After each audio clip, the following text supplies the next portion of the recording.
yang sempat menghebohkan Karawang, ya, di mana muncul di salah satu media sosial bahwa di Karawang ada bakso tikus. Ya.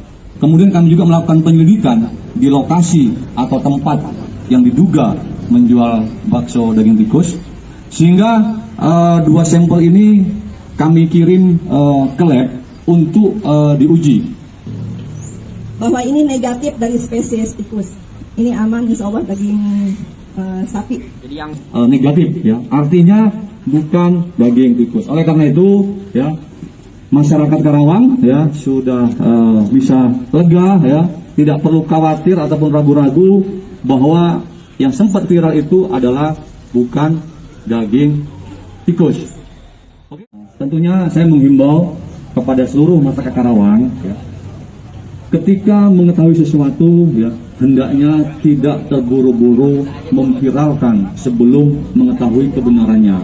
Sebaiknya sampaikan ke pihak yang berwenang, pihak terkait, ya, sehingga tidak menjadi isu bola liar yang akhirnya bisa mengganggu Kamtibmas. Juga bila itu terkait masalah makanan, ini bisa mengganggu ekonomi khususnya Karawang. Oleh karena itu, saya mengimbau sekali lagi kepada warga masyarakat, jangan sampai latah terburu-buru langsung memviralkan, mengupload. Sampaikan kepada kami pihak yang terkait untuk mengambil langkah-langkah terkait permasalahan atau dugaan yang terjadi. Saya kira itu. Terima kasih. Wassalamualaikum warahmatullahi wabarakatuh.